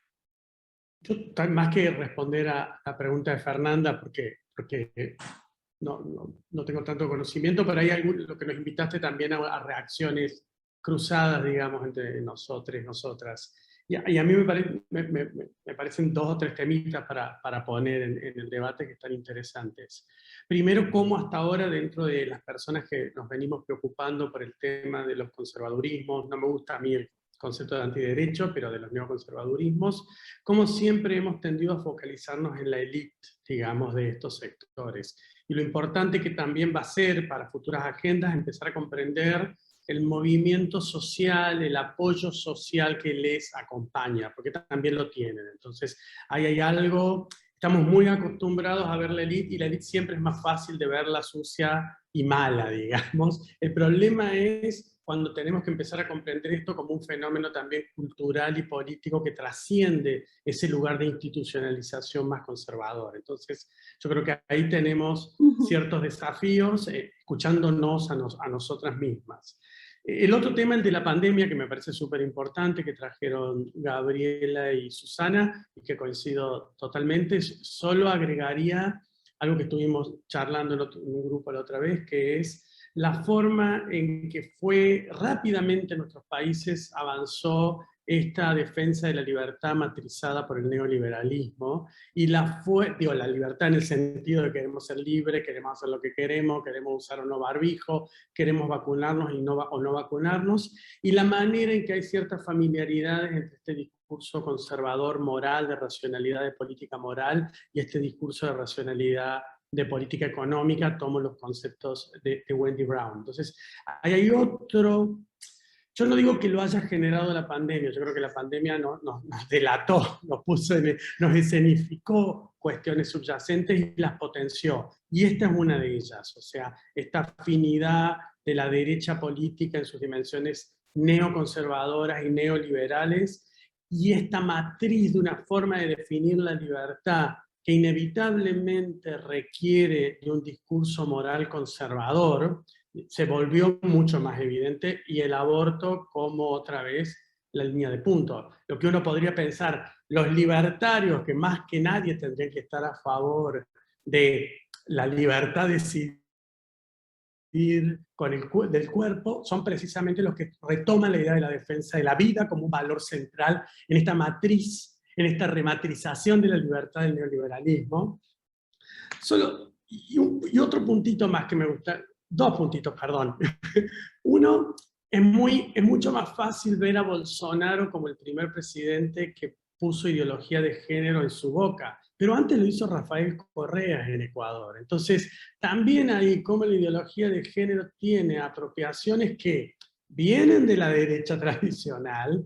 No es fácil cuando todos los enemigos se vuelven parte de un mismo constructo, pero el primer presidente que llamó a luchar contra la ideología de género fue Rafael Correa. Más allá de lo que podamos opinar de Rafael Correa, digamos, sin duda es de un arco político distinto a Bolsonaro. Entonces, ahí también nos disloca estos diagnósticos que a veces nos resultan más cómodos de habitar. Bueno, lo dejo ahí para no hacerlo tan largo, perdón, tenía otro punto, pero lo dejo para después. Entonces, Gabriela, Maite.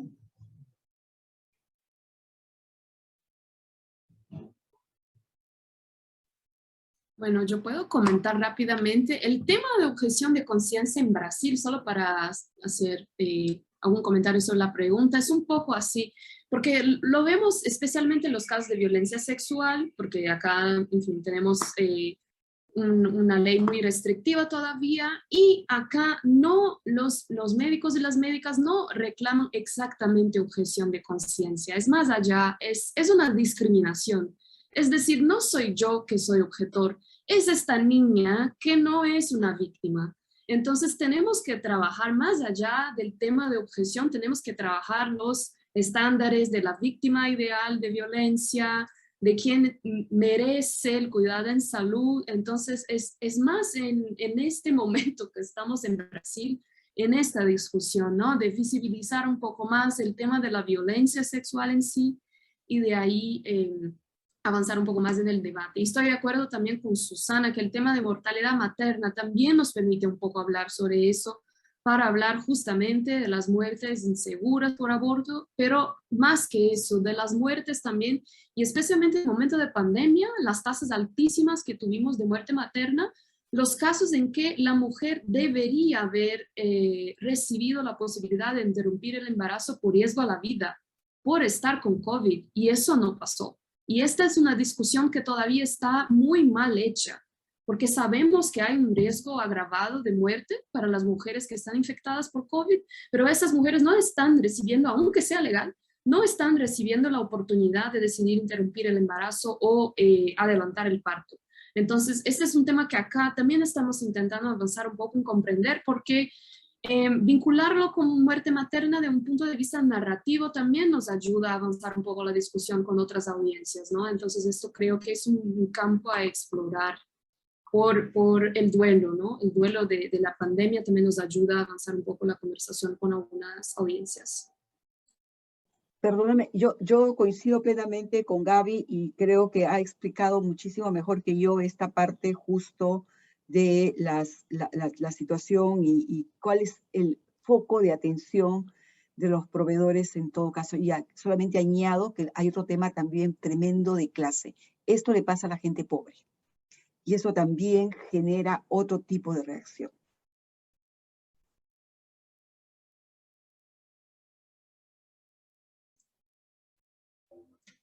No sé, Maite, si...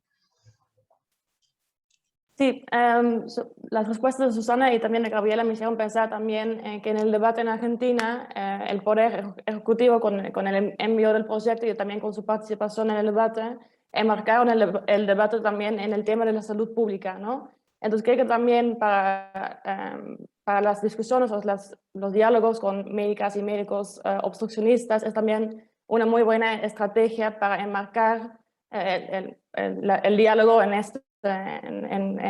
el tema de salud pública, y que como Susana y Gabriela dijeron, como que la mortalidad materna, el impacto de no tener acceso al aborto en la vida de las mujeres, en la salud de las mujeres, y también el impacto en el sistema de salud es grande, y que esos son argumentos muy valiosos, y además también se puede enmarcar en la responsabilidad que tienen las médicas y los médicos también para garantizar servicios y garantizar el acceso.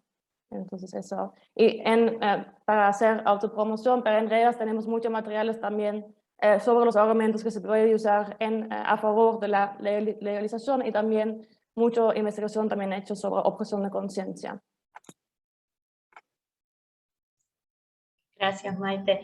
Yo pensando un poco en lo que mencionaba Susana del argumento de es algo que les pasa a las pobres, en Argentina, en particular en el debate en 2018, hubo bastantes contraargumentos vinculados a que en realidad las mujeres pobres no querían legalizar el aborto, y eso era algo, como decía Maite, algo bastante burgués, y de hecho varias de las expositoras se presentaron como referentes de ciertos lugares o jurisdicciones que podríamos considerar ciertos lugares que se encuentran en situación de vulnerabilidad, como para argumentar que no era un reclamo de, comillas, mujeres pobres. Creo que ahí como que también hubo algunas estrategias para contrarrestar ese argumento.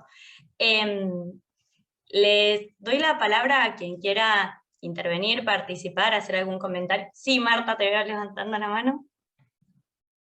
Sí, gracias. Justamente sobre esta cuestión acerca del tratamiento como un problema de salud pública o el tratamiento como un problema de derechos. La experiencia nuestra de tantos años ha sido que de entrada hemos planteado la cuestión de la legalización del aborto como un tema de derechos de las mujeres.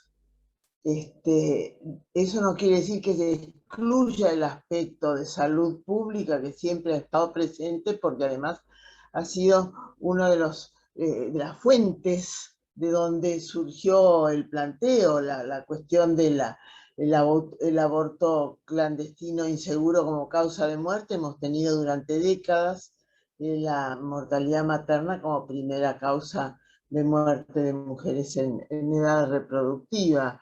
Entonces, sin que ninguno de los gobiernos haya tomado ninguna medida de salud para remediar esto. Pero de entrada estuvo planteado todo el movimiento por el derecho al aborto, en especial cuando se constituyó la campaña como una especie de unificación de todos los grupos aislados, en el marco complejo de primero, al principio era libertad reproductiva, y luego se transformó en un planteo de derecho, esa libertad como un planteo de derecho con una estrategia parlamentaria muy definida, y creo que eso es importante en el resultado de cómo se zanja la cuestión de lo que mencionaba Juan Marcos, de cómo se trabaja con las personas beneficiarias del derecho al aborto, es decir, más allá de que sean afectadas de distinta manera por la clandestinidad y por la inseguridad del aborto. Me parece que ahí hay un tema interesante para pensar, porque sí, el Estado, como planteaba Maite, lo planteó como una estrategia de salud, pero venía siendo trabajado desde décadas antes el tema como una cuestión de derechos, cosa que creo que ocurrió, no sé si Gabriela estará de acuerdo conmigo, que en Brasil también al comienzo del planteo, bueno, empezó también como un tema de política feminista, de derechos, y después se fue ubicando a nivel del sistema de salud y del sistema único de salud, y hubo todo un desarrollo ahí, pero me parece que lo que decide los resultados y los resultados en términos de apoyo social, de socialización de la demanda del derecho, es plantearlo como una cuestión de ejercicio de derecho, de libertad, de autonomía de las mujeres y personas gestantes. Eso, ya. Como decía, perdón, Susana, un tema que pertenece a la posibilidad de una democratización de la política, como un ingrediente inevitable o imprescindible de la democratización política, y fruto de una tradición democrática que va ampliando sus demandas. Me parece que eso está muy, muy presente en las estrategias para poder movilizar realmente a las personas beneficiarias del derecho al aborto. Muchas gracias, Marta Rosenberg, por tus aportes y comentarios y sensaciones respecto de este conversatorio. No sé si hay alguien más que quiere preguntar algo, hacer alguna reflexión, comentario. No veo otros comentarios en el chat, así que les pregunto así si alguien quiere tomar la palabra.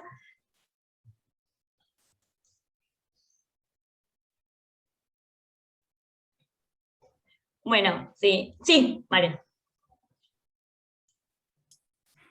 Disculpas, muchísimas gracias. Se me cortó internet un rato y por eso entré y salí, pero sobre esto último que mencionaba Marta, yo creo que una distinción importante a veces que tenemos que hacer, sobre todo cuando hay un proceso de debate legislativo, es como la estrategia que los legisladores y les legisladores entienden que puede ser la estrategia para llevar adelante, al mismo tiempo no ser ingenuas respecto de que esa estrategia se convierta en el argumento o el único argumento válido para sostener la legalización, ¿no? Porque la verdad es que ahora lo puedo decir más tranquila, el argumento de salud pública para sostener la legalización en el 2020 era un argumento flaquito. Es cierto que veníamos de una proporción de muerte materna importantes, pero la verdad es que ese no era era el argumento digerible, era el argumento estratégico, pero no necesariamente un argumento tan fuerte como quizás hubiera sido si el debate hubiera sido 10 años antes, ¿no? Pero no voy a decir nada que esta audiencia o este grupo no sostenga, que es que lo que se estaba debatiendo era la autonomía, y cuando los antiderechos lo que dicen es las mujeres, además lo dicen así, las mujeres pobres no abortan, en realidad lo que hacen es negar la capacidad, la agencia, la autonomía de una mujer en condiciones de vulnerabilidad respecto de otras, y su capacidad para tomar decisiones. Entonces, me parece que justamente aún hoy con ley sancionada, lo que sigue poniéndose en juego cada vez que una mujer, una persona gestante va a un servicio a decir quiero abortar y no tiene que explicitar las razones si no lo desea, es hasta dónde esa autonomía se pone en juego. Por algo sigue habiendo tensiones entre los servicios bueno, no sabemos nada de los servicios privados, ¿no? Pero entre los servicios provistos por el sistema público de salud y los acompañamientos, por ejemplo, por socorristas, cuando yo planteo por qué no pensar en que en todos los modelos y opciones y alternativas que podrían tener las mujeres y otras personas gestantes, a ir entre, por llamarlo rápido, un sistema y el otro, y a iniciar y volver y demás, y a que haya una situación fluida, o que la mujer empiece el aborto sola, autogestionado, después pida información en socorristas y lleguen al sector público, esa situación que tiene que ver con las opciones y decisiones sigue siendo bastante poco digerible para los actores diversos, ¿no? Y me parece que eso tiene que ver también con alguna posición de tutelaje, no sé si es definitivamente antiderecho, pero tiene que ver con esta posición de por lo menos cuestionar hasta dónde la autonomía es posible, ¿no? O debe ser posible.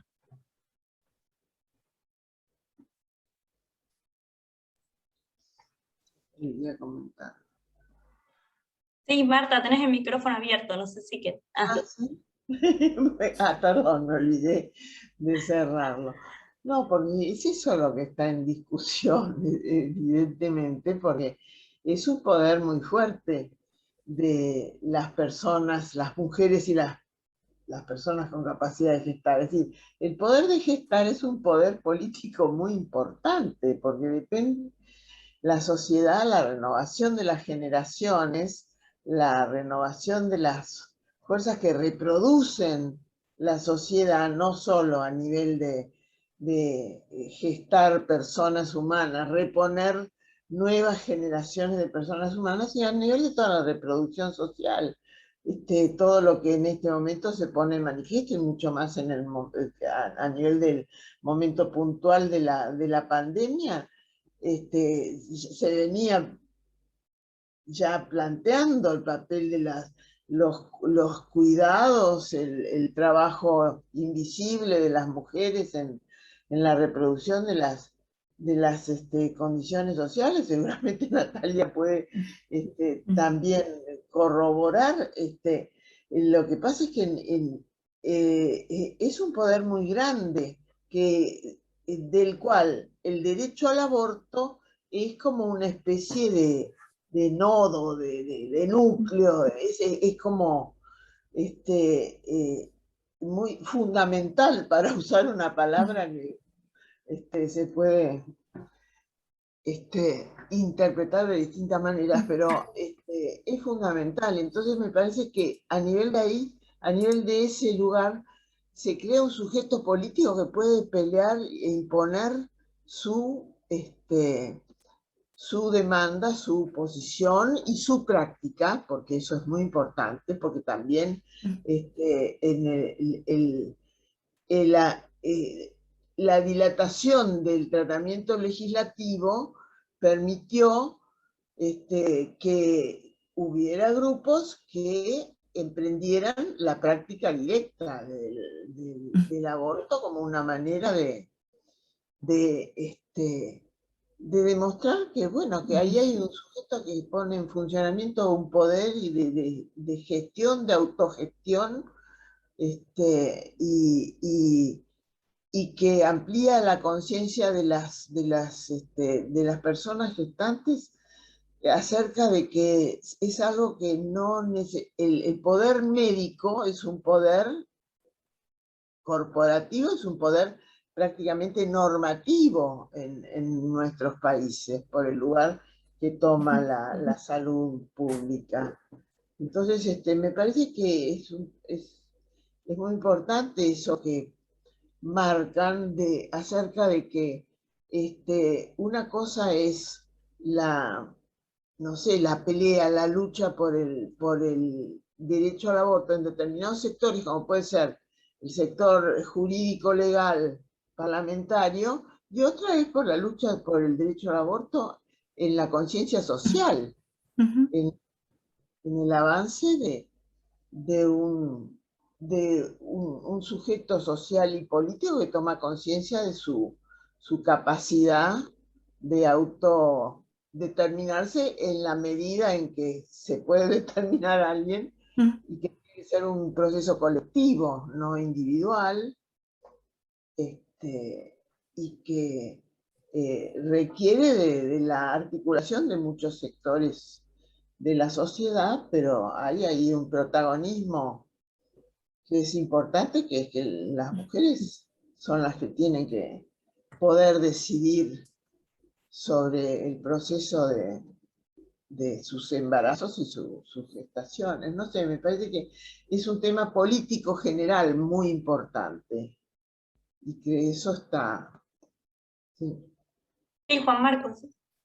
Y tal vez para seguir en la línea que nos empujan Mariana y Marta, digamos, de profundizar en estos procesos de subjetivación política, a mí también me gustaría traer el lugar de los conservadurismos, también como siendo parte de esos procesos de construcción de subjetividades políticas novedosas. Digo, también ahí hay, en el hecho de la objeción de conciencia al que no referí, o en el hecho de la libertad religiosa, está la matriz de nuevas subjetivaciones políticas, a veces movilizando el pánico moral, como lo traía Susana, otras veces no necesariamente el pánico moral, digamos, nos costó mucho aquellos que somos más defensores de la modernidad como el proyecto y defensores de la laicidad como modelo, entender el papel articulador de las subjetividades políticas de las creencias religiosas, que no son solo creencias religiosas, son pertenencias comunitarias, son redes de contención y son formas de subjetivación política. Entonces, me parece que hay algo en el debate de la objeción de conciencia que sin duda tiene que ver con lo que se dijo, pero también que es la contracara de los derechos sexuales y reproductivos. Estamos definiendo una ciudadanía sexual y reproductiva, pero inevitablemente estamos discutiendo qué es la ciudadanía religiosa en las sociedades contemporáneas. ¿Cuál es el papel de lo religioso en la conformación del ciudadano? Muy rápidamente corrimos a pensar que ninguno, y el mundo nos va devolviendo que es mucho más de aquel ninguno que creíamos. Entonces, temitas como la objeción de conciencia, temazos como la objeción de conciencia, nos vuelve a traer esa tensión. O sea, ¿cuál es el papel de las creencias religiosas en las prácticas políticas, en las subjetividades políticas y en los derechos ciudadanos contemporáneos?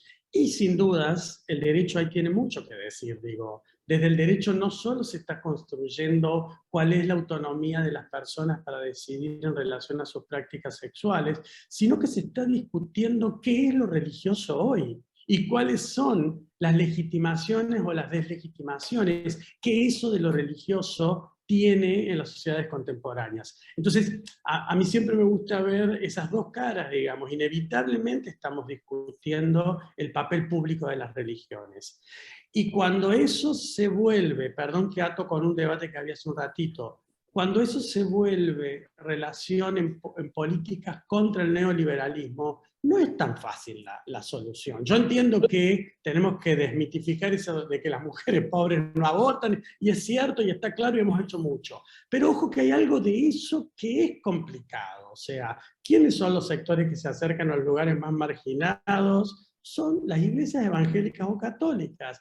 ¿Quién es un liderazgo global que se opone al neoliberalismo? Es Francisco. Entonces, ahí sí hay una dimensión de la política que nos va a seguir demandando mucha articulación. O sea, nos costó mucho convencer a las izquierdas que ser izquierda también implicaba una agenda progresista en temas de género y sexualidad. Pero ojo también que en esas izquierdas hay una genealogía patriarcal en muchos sentidos, que rápidamente tiene afinidades con liderazgos como el de Francisco.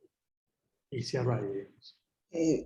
Y sabes una cosa, a mí me daba un poco de risa, me parecía un toque de humor, que cuando Francisco, cuando Bergoglio hizo esa gran reunión en Brasil, en la Aparecida, no me acuerdo dónde fue, de las juventudes, que dijo, hagan lío, resulta que el lío resultó del otro lado, porque lo que ocurrió, la marea verde juvenil le apareció del lado contrario, no apareció del lado de las huestes celestiales. Y bueno, es muy paradójica esa cuestión, ¿no? Cómo se interpretan las palabras pontificias o pontificiales desde distintos espacios. Yo, por ejemplo, cuando hablo de la cuestión religiosa, me posiciono enfrentada a la posición religiosa, porque siempre la posición religiosa judeo-cristiana, occidental y cristiana, llámala como quieras, siempre ha estado fundada en la dominación de las mujeres. Es decir, no hay religiones que no hayan postulado o que no hayan sido herramienta social para dominar el poder de reproducción de las mujeres y de la sexualidad de las mujeres. Entonces, es difícil evaluar esto que vos decís de la dimensión religiosa cuando uno lo hace desde una postura, un pensamiento situado, digamos, en que lo religioso siempre apareció como, no sé, como opresión, como forma de dominio muy bien construida y con una historia de siglos, ¿no? Perdón. Estamos un poquito pasaditas de la hora. Juan Marco, vos querías decir algo, y Natalia había levantado la mano, así que ahora les dejo si quieren que comenten y ahí cerramos, pero no quería dejar de leer lo que escribieron en el chat por si alguien no está pudiendo leer. Fernanda decía, de hecho, entre los antiderechos del ámbito de la salud comentan en sus seminarios, participé de un par de ellos, que son ellos quienes deciden si una mujer aborta o no, y lo dicen, existe la ley, pero también tenemos a los equipos interdisciplinarios, lo dicen por el poder que tienen de demorar la práctica. Natalia mencionaba que totalmente está en juego la construcción de las condiciones para el ejercicio de la libertad. Liliana también nos mencionaba que considera que aún falta mucha información para las mujeres sobre el aborto, qué derechos les pertenecen, la objetividad de conciencia, y es muy cierto que no hay tantos aportes de la educación sexual. Juan Marco decía que no hay cultura que no lo haya hecho, entiendo en referencia a lo que estaba comentando Marta, y ahí había algunos comentarios personas que tienen que irse yendo. No sé, Natalia, Juan Marcos, ¿quieren comentar lo que querían decir? Y ahí damos un cierre ya. Dale, yo solo muy breve, agradecerles todos los aportes y las reflexiones, siempre es súper valioso tomarnos un tiempo para pensar y conversar. Pero, y en línea con lo que mencionaban Marta y Juan, creo que estamos en un problema, porque las políticas públicas, en la dimensión real del ejercicio de la ciudadanía, las políticas públicas están descansando mucho en lo comunitario. Y lo comunitario tiene mucho que ver con la construcción territorial de las iglesias y de los espacios comunitarios muchas veces muy conservadores. Entonces, ahí es donde se resuelven los problemas concretos, cotidianos, de muchas mujeres, niñas, jóvenes, de muchas familias. Y entonces, y eso no es nuevo, eso ha pasado desde hace...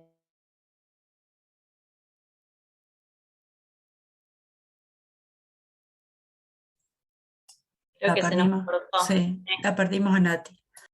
La perdimos. No sé, Juan Marcos, si quieres hasta que retome.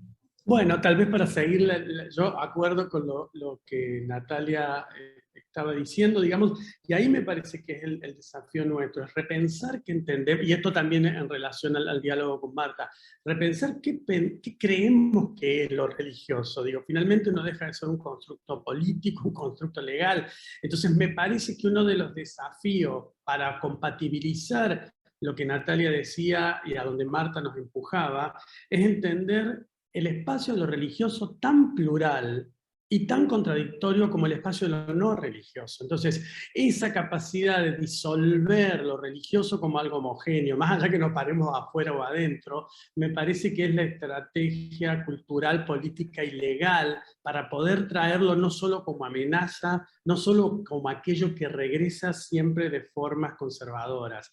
Y allí donde hay opresión religiosa, así como allí donde hubo opresión cultural, hay resistencia, hay pluralismo, o por lo menos hay diversidad, en tanto distintas miradas. Nos toca a nosotros hacernos cargo de que esa diversidad puede ser un pluralismo profundo por fuera de estos límites libertarios de cómo se está entendiendo la libertad. Perdón, Natalia, estaba llenando un poco tu partida, pero hasta ahí más o menos. Gracias, pero estamos de acuerdo. No digo nada más porque se me va a cortar, pero es eso, es como es más complejo, ¿no? Ahora, bueno, siempre fue mucho más complejo, pero no es nuevo, y lo vemos, por ejemplo, en temas de violencias, cómo desarmar la idea de la construcción de los vínculos de las parejas y de las familias, y las relaciones violentas al interior de las familias, cuando el apoyo familiar te lo dan miradas que sostienen ciertas formas de violencias también. Entonces, y el Estado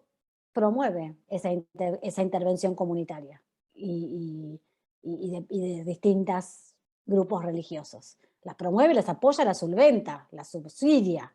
Entonces, bueno, es complicado desarmar. Bueno, voy a dar un cierre a este evento, que nos hemos pasado un poco la hora. Les agradezco muchísimo por haberse quedado hasta el final, y a las expositoras, el expositor por haberse también quedado a intercambiar con las y los participantes. Les vamos a estar enviando por mail la investigación que comentaban Maite y Juan Marco, y el lunes va a estar publicada en nuestras redes sociales, en las redes sociales de ELA y en la web de ELA para que puedan descargarlo. También vamos a tener una versión en inglés del documento que van a poder descargar y compartir. Así que nada, les agradecemos nuevamente muchísimo el haber participado, el haberse quedado, y esperamos que nos sigan acompañando en otros eventos de Reda.